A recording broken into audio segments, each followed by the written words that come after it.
नमस्कार। वैदिक गणित भाग 13 में भाग संक्रिया, इसकी 3 विधियां हैं। पहली है सूत्र निकलम के द्वारा भाग करना। इसके अंदर आधार 10 या 10 की घात उपाधार नहीं लेना है तथा इसमें भाजक में 5 से बड़े अंक होते हैं, यानी जिससे हम भाग देते हैं उसमें 5 से बड़े अंक होने चाहिए, तभी ये विधि प्रभावित होती है, निकलम विधि। इसके बाद में नेक्स्ट है सूत्र परावर्त्य योज्येत। यदि भाजक में 5 से छोटे अंक होते हैं और बाईं ओर से भी एक अंक होता है, यानी भाजक में एक अंक से शुरुआत होती है, तो यह विधि काम में ली जाती है। सूत्र निकलम में भाजक में जिससे हम भाग देते हैं 5 से बड़े अंक, इसमें 5 से छोटे अंक, और यह विधि बीजगणित में प्रयोग में भी लाई जाती है। इसके बाद में तीसरी विधि है सूत्र ऊर्ध्व तिर्यक आधारित ध्वजांक विधि। यह सबसे महत्वपूर्ण विधि है। इसके अंदर हमें मुख्यांक और ध्वजांक का चरण है वो बहुत ही सावधानी पूर्वक करना होता है। इनका चयन बड़ा महत्वपूर्ण है। ध्वजांक में जितने अंक आएंगे उतने तृतीय खंड में आएंगे और शेष अंक मध्य खंड में रखे जाते हैं। ध्वजांक विधि सबसे महत्वपूर्ण है। इसमें कोई भी जो सवाल है वो हल किया जा सकता है। ऊपर वाली जो दोनों विधि है उसमें कंडीशन है, इसमें कोई कंडीशन नहीं है। ध्वजांक विधि से कोई भी सवाल किसी भी प्रकार का हो वो हल किया जा सकता है, तभी तो इसे भाग का ब्रह्मास्त्र भी कहते हैं, यानी यह सबसे महत्वपूर्ण है। अब हम है वो इन तीनों विधियों के बारे में सवाल करेंगे, सवालों से ज़्यादा समझ में आएगा। इसमें सबसे महत्वपूर्ण है ये जो खंड बनाने हैं, ये प्रत्येक विधि में 3-3 खंड ही बनेंगे। इसको आप मध्य खंड कह सकते हैं, ये प्रथम खंड है, ये अंतिम खंड कह सकते हो। इनके हम नाम भी दे सकते हैं, तो हम यहाँ पर नाम लिख लेते हैं। ये कौन सा खंड हो गया? ये प्रथम, और ये द्वितीय, और ये तृतीय। ये 3-3 खंड इसमें तीनों विधियों में वो बनेंगे। तो सबसे पहली विधि है हमारी निकलम विधि से भाग देना। जैसे इसके अंदर ये संख्या है कोई, इसमें 889 का भाग देना है। इसमें देख ले अपने ध्यान दे हुए तो तीनों अंक है वो 5 से बड़े हैं, और 5 से बड़े अंक है तभी ये विधि प्रभावी होती है। बहुत ही आसान विधि है, ये कोई मुश्किल नहीं है। तो इसके अंदर हम है वो सवाल हल करने जा रहे हैं। अब कौन से खंड में क्या आएगा वो सबसे महत्वपूर्ण है, क्या क्या लिखेंगे। तो इसके अंदर हम क्या करेंगे, निकलम विधि में पूरक संख्या छांटेंगे। हमें 889 से भाग देना है, तो वो 889 है वो प्रथम खंड में लिखेंगे। अब यहाँ पर क्या है, इसकी जो पूरक संख्या आएगी वो क्या आएगी, वो सबसे महत्वपूर्ण है। पूरक संख्या, पूरक संख्या क्या होगी? तो ये जो 889 है ये 1000 के नज़दीक है, तो यहाँ पर पूरक संख्या निकालेंगे हम। पूरक संख्या, तो इसके लिए हम क्या करेंगे, 1000 में से 889 है वो घटा देंगे तो हमें प्राप्त होगा 111। तो 111 हमारी क्या आ गई, ये पूरक संख्या। 111 में ये पूरक संख्या प्राप्त हो गई है। इसके बाद में इसके अंदर द्वितीय और तृतीय खंड में क्या लिखेंगे, तो यहाँ आधार है वो 1000 है, तो तृतीय खंड में 3 अंक जाएंगे और बाकी के जो खंड है वो द्वितीय खंड कह लो या मध्य खंड में रहेंगे। तो इसके अंदर जो तृतीय खंड में है ये 0, 3 और 4 ये तृतीय खंड में जाएंगे। इनको हम क्या है थोड़ा सा दूर दूर खुले खुले ऐसे लिख लेंगे। तो 1 1 1 1 1 और 1, और ये बाकी जो बच गया ये तृतीय खंड में जाएंगे, 0, 3 और ये 4। इनको हमने इस तरह से खुले खुले लिख लिए। इसके बाद में हम क्या करते हैं, शुरुआत करते हैं भाग की। ये हमारा सबसे पहले शुरुआत करने का तरीका हो गया, 3 खंड बनेंगे इसके अंदर। पूरक संख्या ये 889 हज़ार के नज़दीक है, तो 1000 में से हम 889 घटाएंगे तो 111 में पूरक संख्या है वो प्राप्त हो जाएगी। अब इसके अंदर सबसे पहला काम हमने क्या करना है कि जो हमारा ये 1 है, ये 1 ऐसे सीधे ही हमने यहाँ पर नीचे उतारना है, कुछ नहीं करना। सबसे पहला काम हमने यही करना है, 1 हम नीचे उतार लेंगे। अब ये जो एक है इसको हम 111 से गुणा करेंगे तो 111 एकम 111 हमें प्राप्त हो जाएंगे। तो वो हम इन सभी अंकों के नीचे एक एक ऐसे लिख देंगे। लिखने के बाद में हम क्या करेंगे, इनको जोड़ेंगे।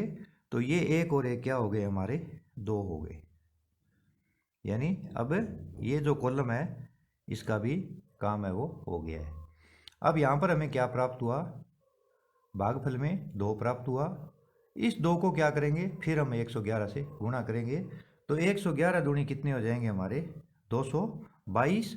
इस 222 को फिर हम है वो यहाँ से लिखना शुरू करेंगे, एक एक अंक के नीचे हम है वो लिख देंगे। तो ये 222 लिख दिया। फिर हम इसको हल करेंगे। अब इसका नंबर आता है, तो ये हो गए 2 और एक 3 और एक 4, वो 4 इनके नीचे लिख देंगे। अब हमें यहाँ पर क्या प्राप्त हुआ, 4 को फिर 111 से मैं गुणा करूँगा तो वो आएगा 444। ये 444 है, इनके नीचे हम लिख देंगे। आगे जो नेक्स्ट अंक बचे हैं उनके नीचे, क्योंकि यहाँ तक हमारा काम है वो समाप्त हो चुका है। अब फिर इसको है वो बाद में हम इनको जोड़ेंगे। तो 4 और 2 6 और एक 7, 4 2 6 और 3 9 और 4 और 4 8। तो हमें यहाँ पर कितना प्राप्त हो गया, 798। ये 798 889 से कम है, तो ये शेषफल बच जाएगा और ये भागफल आ जाएगा। तो इस सवाल के अंदर भागफल कितना आ गया हमारा, 124। यहाँ पर हम अलग लिखना चाहें तो लिख देंगे कि हमने इस संख्या के अंदर भाग दिया किसका, 889 का। तो हमें उत्तर हमारा कितना प्राप्त हुआ, भागफल हमें प्राप्त हुआ 124 और इसी के अंदर शेषफल हमारा बच गया 798।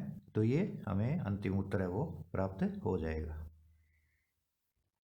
निखिल विधि का एक और क्वेश्चन लेते हैं हम। 3994 में 97 का भाग देना है। तो यहाँ पर ये 97 है वो 100 के नज़दीक है, तो इसकी पूरक संख्या निकाल लेंगे हम। पूरक संख्या कैसे निकलेगी, 100 में से ये 97 घटा देंगे तो पूरक संख्या प्राप्त हो जाएगी हमें 3। इसको 03 भी लिख सकते हैं। तो जो हमारा ये प्रथम खंड है, ये प्रथम खंड, ये द्वितीय खंड और ये तृतीय खंड। प्रथम खंड इसको मध्य खंड भी कह सकते हो, ये अंतिम खंड है, तृतीय खंड है। तो प्रथम खंड में हम क्या लिखेंगे, 97 से हमने भाग देना था और पूरक संख्या हमारी आ गई इसकी 3 या 03। ये हो गई हमारी पूरक संख्या।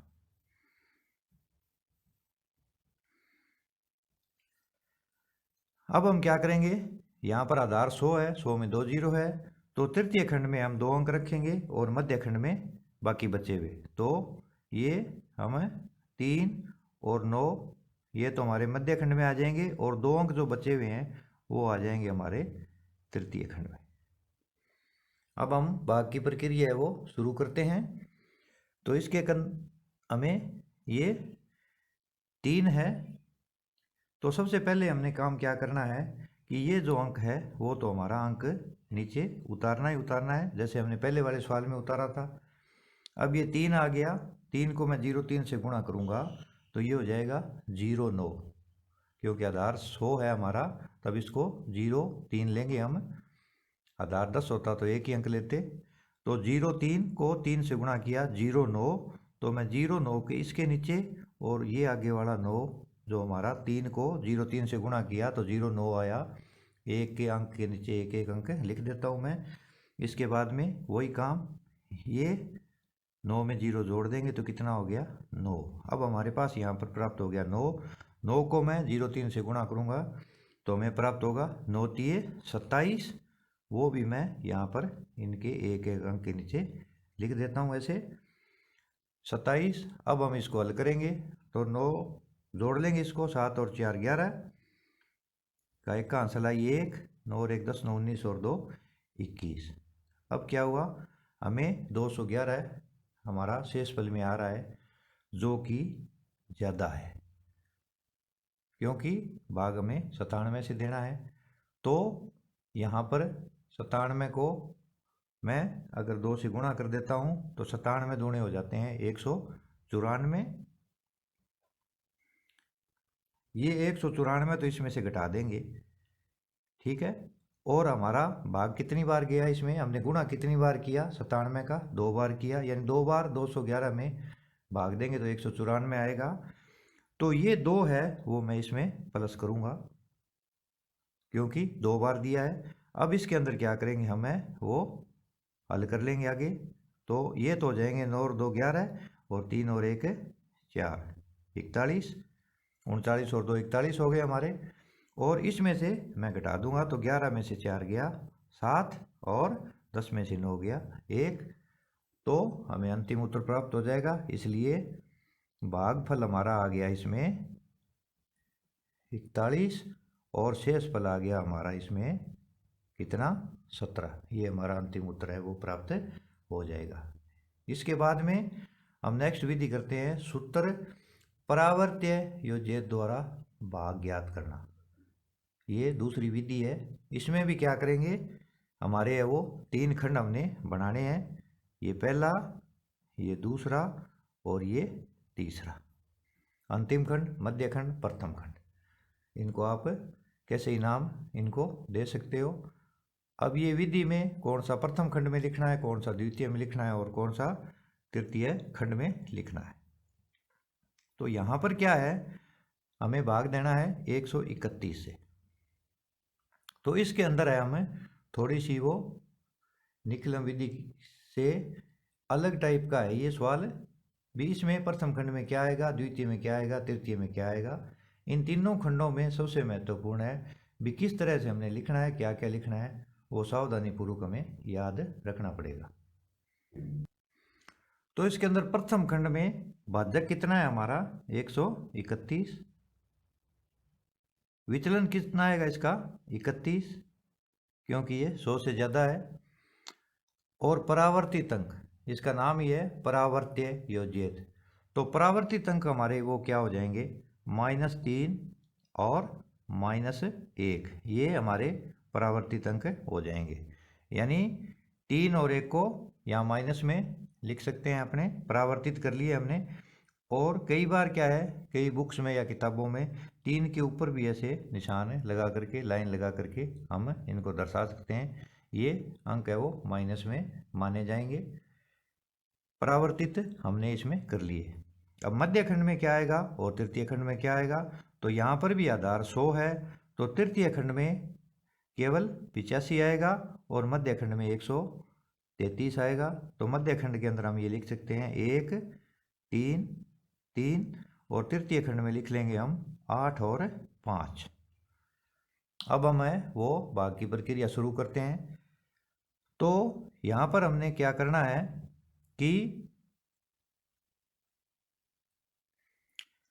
जैसे हमने निकलन विधि में पहला अंक उतारा था, तो ये अंक हम वैसे का वैसे यहाँ पर उतार लेंगे भागफल के अंदर। यहाँ पर भागफल आएगा वो लिखा जाएगा, यहाँ पर जो शेषफल होगा वो लिखा जाएगा। अब हमें यहाँ पर 1 उतारा है, 1 ही अंक है इसका।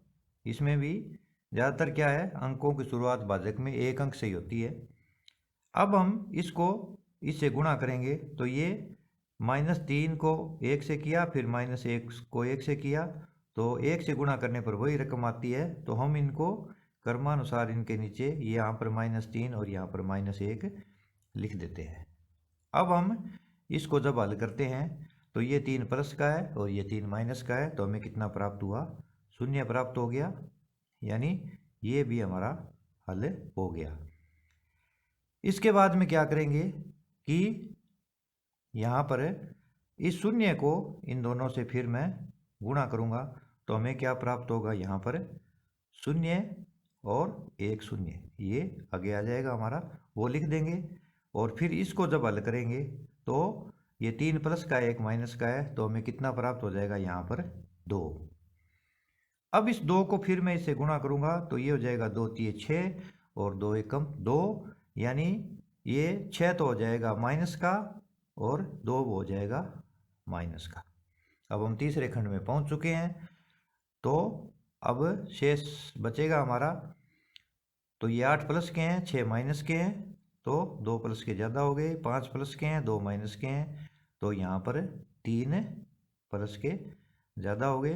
तो हमारा उत्तर कितना आ गया, यहाँ पर हम वो लिख देंगे। तो भागफल हमें प्राप्त हो गया यहाँ पर 102 और शेष हमारा बच गया, या शेष फल कह दो, कितना बच गया, 23। इसका एक और क्वेश्चन अपने लेते हैं। 1358 में 113 का भाग देना है। तो यहाँ पर भी हमें वो छांट लेंगे। भाजक कितना है हमारा, भाजक जिसको बांटने वाला कहते हैं, भाजक है हमारा 113, और विचलन कितना हो जाएगा इसका, विचलन हो जाएगा 13, क्योंकि 100 से 13 ज़्यादा है। और परावर्तित अंक, परावर्तित अंक हमारे हो जाएंगे इसमें कितने, -1 और -3, ये हमारे परावर्तित अंक हो जाएंगे। आधार यहाँ पर 100 लिया है, तो मध्य खंड में 2 अंक 1 और 3, तथा तृतीय खंड में कितने हो जाएंगे, 5 और 8। ये हमारा प्रथम खंड, ये द्वितीय खंड, और ये हमारा हो गया तृतीय खंड। अब हम क्या करेंगे, इसमें वही तरीका है, इस अंक को पहले उतार लेंगे। अब इसका इससे गुणा करेंगे, तो -1 को किया -1, और यहाँ पर -3। अब क्या करेंगे, इसको हम हल कर लेंगे। तो 3 प्लस का है, 1 माइनस का है, तो हमें 2 बच गया। अब इस 2 को फिर इससे हम गुणा करेंगे, तो 2 एकम 2 और 2 तिये 6, ये माइनस में लिखेंगे, -2 और -6। तृतीय खंड में हम पहुंच चुके हैं, इसको हल कर लें। तो ये 3 और 2 5 माइनस के हैं, 5 भी यहाँ प्लस के हैं, तो आ जाएगा 0, और 8 प्लस के हैं, 6 माइनस के हैं, तो हमें प्राप्त हो जाएगा 2। तो इसके अंदर हमारा भागफल कितना आ गया, 12 आ गया, और शेषफल कितना आ गया हमारा, 2 आ गया, या 0,2 कह दो या 2 कह दो। यहाँ पर हम भाग की है वो जांच भी कर सकते हैं कि भाज्य बराबर भाजक गुणा भागफल जोड़ शेषफल, भाज्य बराबर भाजक गुणा भागफल जोड़ शेषफल के द्वारा जांच भी कर सकते हैं। इसके अंदर आगे दो जांक विधि में काम आएगी। ये जो अपने लिखते हैं इस तरह से भाग करते हैं, तो यहाँ पर जो चीज़ लिखते हैं उसका नाम होता है भाज्य, और जिससे हम भाग देते हैं वो होता है भाजक, भाजक बांटने वाले को कहते हैं। ये इसको 2 में बांट देता है, कुछ तो हमें भागफल प्राप्त हो जाता है, और कई बार शेष भी बच जाता है, शेष 0 भी हो सकता है। तो ये जो भाग की हमारा पूरा तरीका है, ऐसे हम भाग देते हैं छोटी क्लासों से। तो जो इसके अंदर लिखते हैं इसका एक स्पेशली नाम है, इसका नाम है भाज्य। यहाँ पर जो लिखते हैं वो भाजक।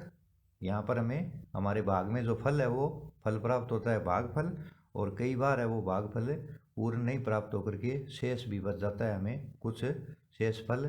शेषफल 0 भी हो सकता है या कुछ भी हो सकता है, अगर भाग पूरा नहीं जाएगा तो शेषफल भी बचेगा। तो यहाँ पर है वो, इसको भी याद रखना है। भाग की जांच हम कैसे करते हैं वो भी अपने को मैं बता देता हूँ। जैसे मैंने 15 पे 4 का भाग दिया, तो 4 तिये 12, यहाँ पर 5 में से 2 गया, 3 बच गया। अब भाग की जांच, भाजक गुणा भागफल, भाजक गुणा भागफल, 4 तिये 12, 12 में 3 जोड़ दो 15, 15 में यहाँ पर प्राप्त हो गया। इसका मतलब जो हमने भाग किया था वो भाग की प्रक्रिया बिल्कुल सही पाई गई है, यानी हमारा भाग है वो बिल्कुल सही है। तो ये सूत्र है, दो जांक विधि में काम आने वाला है, भाजक गुणा भागफल जोड़ शेषफल। इसको भी हमें याद अच्छी तरह से कर लें। सूत्र मैं यहाँ पर लिख देता हूँ। सूत्र क्या होता है कि भाज्य, ये जो भाज्य है ये किसके बराबर होगा, भाजक गुणा भागफल जोड़ शेषफल। ये सूत्र हमें अच्छी तरह से याद रखना है, क्योंकि दो जांक विधि इसी के ऊपर आधारित है। हमारी तीसरी और बहुत ही महत्वपूर्ण विधि जिसे भाग का ब्रह्मास्त्र कहते हैं वो है ध्वजांक द्वारा भागफल ज्ञात करना। ध्वजांक में जैसे मैं आपको पहले बता दूं, जैसे हमारा एक ऐसे ध्वज लगा हुआ होता है, झंडा लगा हुआ होता है कि हम मकान के ऊपर, मंदिर के ऊपर या कहीं पर भी ध्वज लगाते हैं, तो इसके अंदर दो महत्वपूर्ण बातें हैं। एक तो होता है इसका मुख्य अंक और एक होता है ध्वजांक। ध्वजांक और मुख्यांक ये दो शब्द हैं वो बहुत महत्वपूर्ण है, ध्वजांक और मुख्यांक। तो इसमें हमने क्या करना है, जैसे यहाँ पर 119 का भाग देना है तो इसके अंदर मैं क्या करूँगा, मुख्यांक तो ये ले लूँगा 11 और ध्वजांक ले लूँगा मैं ये 9। हम इस सवाल को इस तरह भी हल कर सकते हैं, यहाँ मैं मुख्यांक 1 ले लूँ तो ध्वजांक कितना बचेगा 19। अब यहाँ पर महत्वपूर्ण बात यही है ध्यान देने वाली कि अगर मैं मुख्यांक 11 लेता हूँ और ध्वजांक 9 लेता हूँ तो सवाल आसानी से होगा, और अगर मैं मुख्यांक 1 लेता हूँ और ध्वजांक 19 लेता हूँ तो ये सवाल है थोड़ा मुश्किल हो जाएगा, क्योंकि यहाँ पर देखो ध्वजांक है यानी जो ध्वज है वो हमारा भारी हो गया, और भारी ध्वज का है वो हमेशा गिरने का खतरा रहता है, क्योंकि अगर उसका बेस अगर मजबूत नहीं हो, यहाँ गिरने से मतलब मेरा ये है, कहने का तात्पर्य है कि यहाँ पर है जो भाग की विधि है वो कठिन हो जाएगी। तो ध्वजांक विधि में हमें सबसे महत्वपूर्ण यही ध्यान देना है कि जो ध्वजांक है यानी वो हमने छोटा लेना है और मुख्य अंक है वो हमने बड़ा लेना है। तो इसी में क्या है, इसमें भी पहले वाली विधियों की तरह इसमें भी 3 खंड होंगे। तो पहले खंड में हमने क्या लिखना है कि जैसे 11 और 9, तो 11 को थोड़ा सा इधर लिख देंगे हम और 9 को ध्वज की तरह थोड़ा सा आगे लिख देंगे। तो ये हो गया हमारा मुख्य अंक और ये हो गया ध्वजांक, ध्वजांक, और ये हो गया मुख्य अंक, थोड़ा सा इसको आगे लिख देंगे। अब क्या करेंगे, जितने ध्वजांक में अंक हैं उतने तृतीय खंड में आएंगे और बाकी सारे क्या आएंगे मध्य खंड में। तो मध्य खंड में हम क्या करेंगे, इन अंकों को खुले खुले थोड़ा सा जगह छोड़ के हुए लिख लेंगे, ताकि हम उसके अंदर नीचे जो अंक लिखेंगे तब हमें कोई कठिनाई न हो, वो विलय न हो। तो इसमें हमारा बच गया 5, तो 5 यहाँ पर लिख देता हूँ मैं, फिर 9, फिर 2, फिर 8, फिर 3, और यहाँ पर ध्वजांक में एक अंक लिया है हमने केवल 9, तो ये जो 7 है वो क्या आएगा तृतीय खंड में। तो ध्वजांक में जितने अंक होंगे उतने ही तृतीय खंड में लेने हैं, और लगभग तृतीय खंड में एक ही अंक लेना है, क्योंकि हम ध्वजांक है वो एक ही अंक का रखेंगे ताकि सवाल है वो आसान हो, मुश्किल न हो। अब इसके अंदर नीचे क्या है, हमें जो लिखना होता है, हमें भी सवाल को हल करने का तरीका क्या है, तो उसके लिए मैं आपको बता देता हूँ कि हम एक है वो सूत्र जो मैं अभी आपको पिछले बार बताया था, मैंने अभी समझाया था कि भाज्य बराबर भाजक गुणा भागफल जोड़ शेषफल। तो सबसे पहले यहाँ पर हम लिख लेते हैं कि क्रम संख्या, और फिर हमारा जो सूत्र है वो लिख लेते हैं। सूत्र हमारा क्या था, भाज्य बराबर भाजक गुणा भागफल जोड़ शेषफल। इसके बाद में नेक्स्ट कॉलम बनेगा इसका नया भाज्य, और अंतिम कॉलम बनेगा संशोधित भाज्य, संशोधित भाज्य। तो ये लाइन हम अच्छी तरह से अगर याद कर लेंगे तो इस सवाल करने में हमें कोई भी कठिनाई नहीं आने वाली। बड़ी सावधानी पूर्वक करने वाला सवाल है ये। सबसे पहले क्या करेंगे, अब हम क्रम संख्या 1 लगाएंगे। अब हमारा भाज्य क्या होगा, यहाँ हमने हर बार 11 से भाग देना है। भाजक हमारा हर बार 11 रहेगा, हमने 11 का ही हर बार पढ़ना है। जो भी हमारा यहाँ पर आएगा शेष और भागफल, उसको भी लिखने का तरीका हमने इसके द्वारा हमें वो बड़ी आसानी से लिख सकेंगे। तो यहाँ पर भाजक 11 है तो 5 के ऊपर भाग जाना संभव नहीं है, तो भाग जाएगा 2 अंकों पे, 59 पर भाग जाएगा। तो हमारा भाज्य क्या हो जाएगा, सबसे पहले 59। यहाँ बराबर लगाने की जरूरत नहीं है, ये समझाने के उद्देश्य से लगाया गया है। भाजक क्या है, हर बार 11 ही रहने वाला है। जब मैं 11 का भाग 59 पर देता हूँ तो 11 पंजे 55, 5 बार भाग जाता है और शेष मेरा बचता है 4। तो नया भाज्य हो गया मेरा यहाँ पर कितना, वो अब हम यहाँ से प्राप्त करेंगे कि मैंने 11 का पहाड़ा पढ़ा, 11 पंजे 55, तो जो 5 आया वो तो मैं यहाँ पर लिखूंगा कि भागफल कितना आया था मेरा 5, तो इस 9 के यहाँ लिखूंगा 5 और शेष कितना बचा 4, वो 4 मैं 9 से आगे और 2 से पहले लिख दूंगा यहाँ पर। अब क्या है, जो नया भाज्य है हमारा बन गया 42, उसको यहाँ लिख लेंगे। अब हम संशोधित भाज्य निकालेंगे। संशोधित भाज्य क्या होगा, 42 में से हमने घटाना है इन दोनों का गुणा, 5 और 9 का गुणा। हर बार संशोधित भाज्य इसी तरह से ज्ञात करना है। तो यहाँ मैं 5 को 9 से गुणा करता हूँ तो 42 माइनस 45, तो 42 में से 45 घटना संभव नहीं है, यहाँ पर संभव नहीं। तो यहाँ पर हमारी है वो भाग की जो क्रिया है वो फेल हो गई है। यानी जब मैं 11 का 5 तक पहाड़ा पढ़ूंगा तो 11 5 55, ये प्रक्रिया गलत हो गई। तो अब क्रम संख्या 2 में हमें क्या करना पड़ेगा, भाज्य तो 59 ही रहेगा, भाज्य 11 ही रहेगा। अब मैं 11 का पहाड़ा 4 तक ही पढ़ूंगा तो 11 चौके यहाँ पर मुझे प्राप्त हो जाएंगे 44, 11 चौके 44। तो यहाँ पर क्या किया मैंने, ये जो 5 है इसको काट दूंगा, अब 4 तक ही मैं पढ़ूंगा यहाँ पर, ठीक है।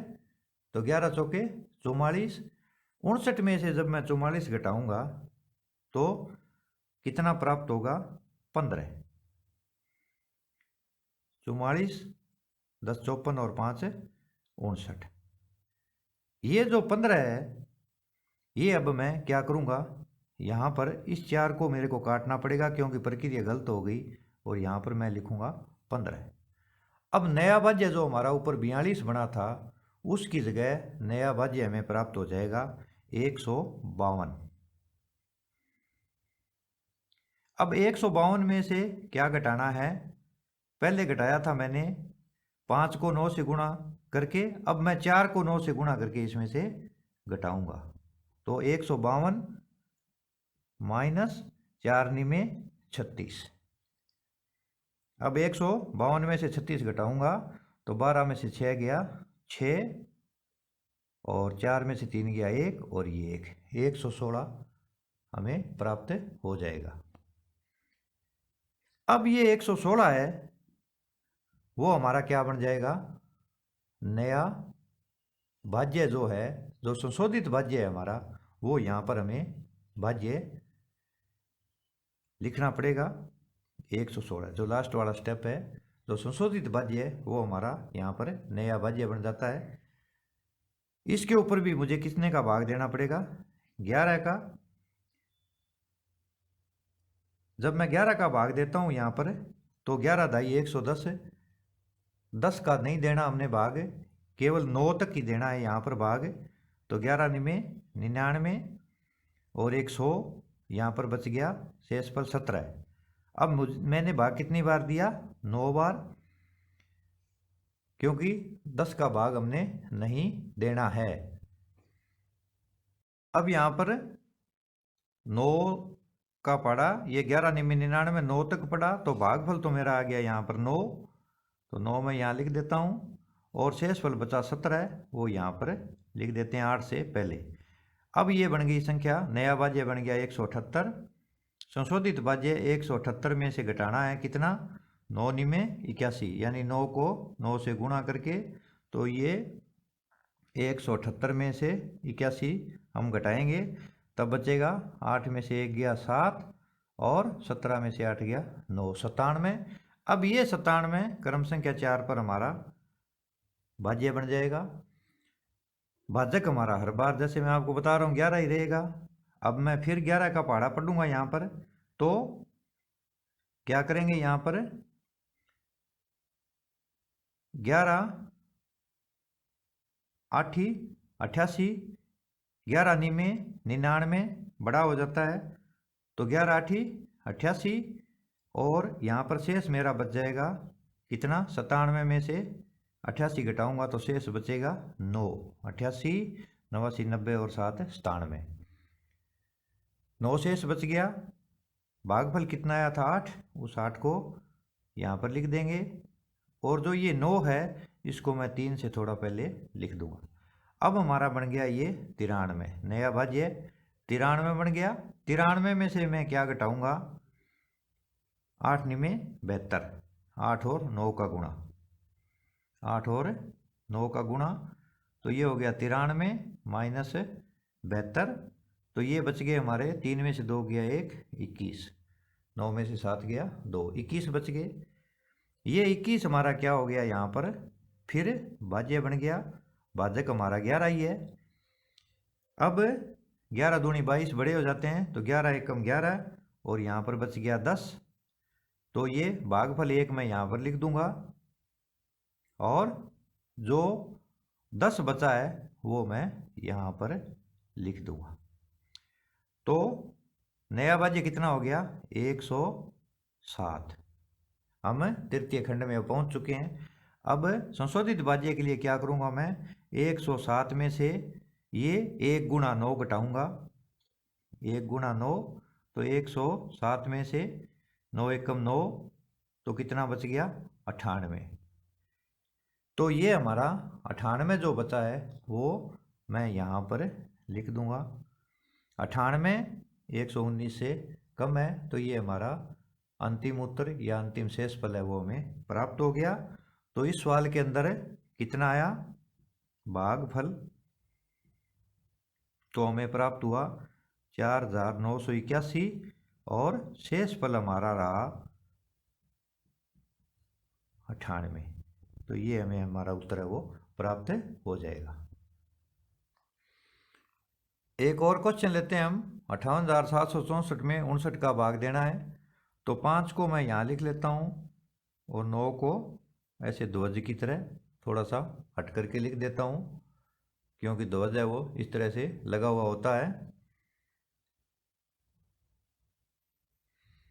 तो ये हमारा हो गया मुख्य अंक, ये हो गया ध्वजांक। तो जैसा कि आपको मैंने बताया था, जितने ध्वजांक होते हैं, ध्वज में अंक होते हैं, उतने तृतीय खंड में। ये हमारा प्रथम खंड हो गया, ये हमारा द्वितीय खंड हो गया, ये हमारा तृतीय खंड हो गया। तो इनको खुले खुले लिख लेते हैं, 5 8 7 6, और ये तृतीय खंड में केवल एक अंक 4 आ जाएगा। वही हमने तरीका अपनाना है। ये चीज़ हर बार हमने लिखनी है कि क्रम संख्या 1, यहाँ पर भाज्य बराबर और लिखना है कि भाज्य बराबर भाजक गुणा भागफल जोड़ शेषफल, फिर नया भाज्य और फिर संशोधित भाज्य। अब यहाँ पर भाज्य क्या होगा, भाग हमने 5 का देना है, तो क्या करेंगे, भाजक 5 है, भाजक हर बार 5 ही रहेगा, और यहाँ पर भाज्य कितना है 5, तो भाज्य है 5, भाजक भी कितना है 5, भागफल कितना आएगा 1, शेषफल 0, तो भागफल आया हमारा 1, वो इसके नीचे लिखेंगे। शेषफल कितना आया 0, वो यहाँ पर लिखूंगा मैं। नया भाज्य कितना हो गया 0 8, यानी 8 हो गया।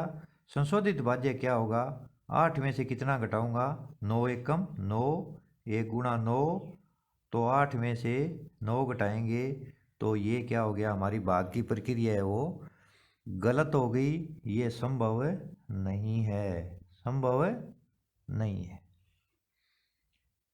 तो फिर हम क्या करेंगे, क्रम संख्या 2 में भाज्य है वो क्या लेंगे, अब हम यहाँ पर बदलेंगे भाज्य को, भाज्य अब लेंगे 58, भाजक 5 ही रहेगा। अब जब मैं इसके ऊपर भाग देता हूँ तो 5 ढाई 50 होते हैं, 10 हमने लेना नहीं है तो 9 तक का ही पाड़ा पड़ना है। तो 5 नी में 45 और शेष बच जाएगा यहाँ पर 13। तो यहाँ पर क्या हुआ था कि 5 वाली जो प्रक्रिया फेल हो गई थी हमारी, तो मैं इसको हल्के से ऐसे काट देता हूँ। ये भी हमारा गलत हो गया तो काट देता हूँ। तो यहाँ पर तो अब मैं लिखूँगा 9, यानी भागफल कितना बचा 9 और शेष मेरा रहा 13। तो हमने भाज्य 58 लिया था, तो अब मैं 13 को यहाँ पर लिख देता हूँ। अब मेरा नया भाज्य बन गया 137। संशोधित भाज्य निकालने के लिए मैं 137 में से 9 9 81 यानी 9 गुणा 9 घटाऊँगा। तो 137 में से जब मैं 81 घटाता हूँ तो मुझे प्राप्त होता है 7 में से 1 गया 6, 13 में से 8 गया 5, 56 प्राप्त हो जाता है। ये जो संशोधित भाज्य है हमारा 56, ये क्या बन गया क्रम संख्या 3 में हमारा ये भाज्य बन गया 56।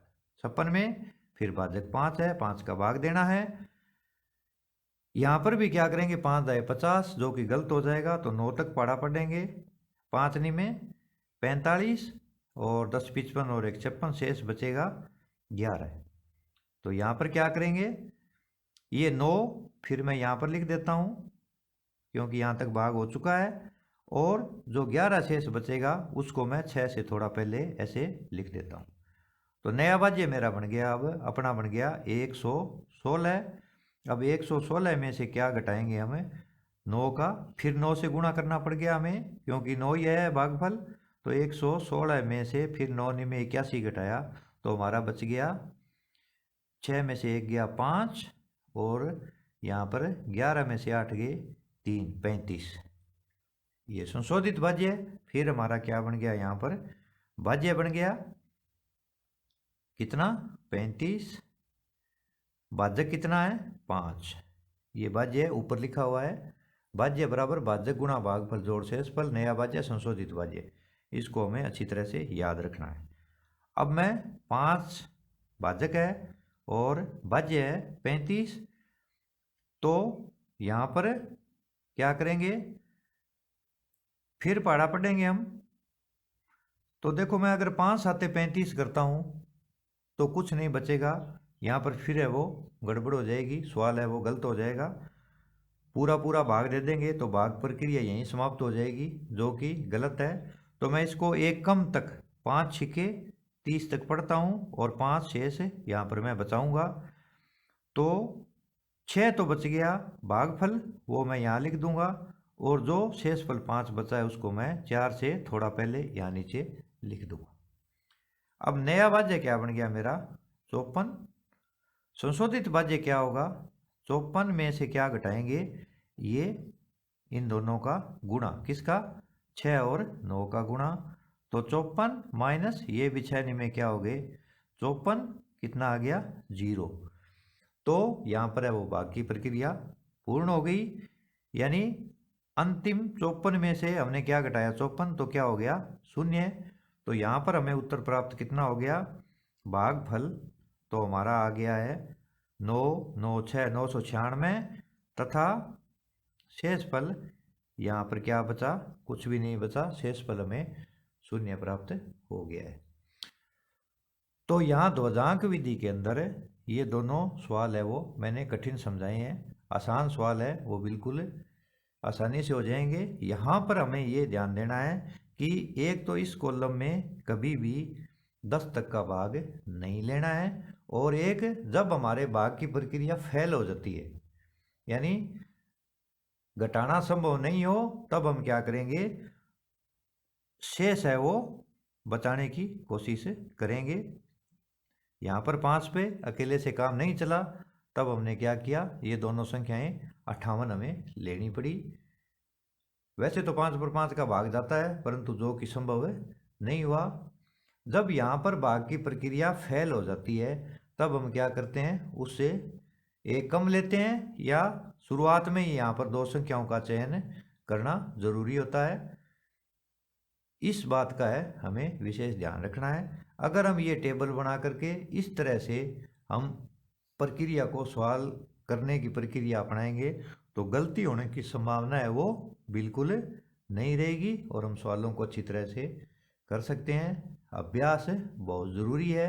तो ये भाग विधि से तो जांक भाग विधि से है वो भाग की प्रक्रिया आपको यहाँ पर समझाने का प्रयास किया गया है। आप भी इसका अभ्यास करें और बार बार सवालों को दोहराएं, क्योंकि बार बार हम सवालों को दोहराएंगे तो ही हमें सवाल आएंगे। ऐसे अकेले समझाने वाला कुछ नहीं कर सकता। बहुत सी किताबें भरी पड़ी है सवालों से। हमें अध्यापक केवल रास्ता दिखाता है कि इस तरह से सवालों को हल करना है, वो केवल एक तरीका बताता है। इससे ज़्यादा अध्यापक के हाथ में कुछ भी नहीं है। सबसे ज़्यादा जितना हम अभ्यास करेंगे उतना ही हमारे लिए फायदे वाली बात है।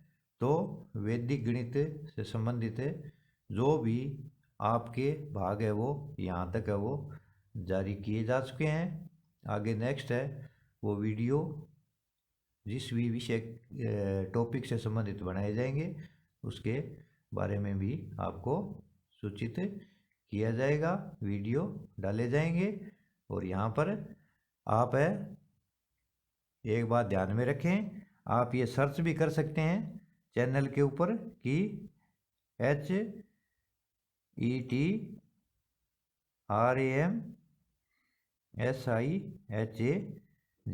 ये यूट्यूब पर सर्च कर लें आप हेतराम सिहाग, तो आपको वीडियो देखने का इंतज़ार भी नहीं करना पड़ेगा। इसमें सबसे महत्वपूर्ण ये है कि कक्षा 10 के छात्र 6 से 10 वाले वीडियो भी देखें, ताकि कोरोना काल के अंदर हम अपना गणित का बेस मजबूत कर सकें। और सब्जेक्ट गणित के कोर्स आधारित वीडियो ही जारी किए जा रहे हैं और आगे भी जारी किए जाएंगे। जब तक हमारी परीक्षा नहीं होती तब तक मैं ये प्रयास है वो निरंतर जारी रखूँगा। इसी के साथ वैदिक गणित से संबंधित जो भी बातें मैंने आपको पढ़ाने का प्रयास किया, इसका टॉपिक है वैदिक गणित का, वो यहीं पर समाप्त होता है। अगला टॉपिक नया होगा। धन्यवाद।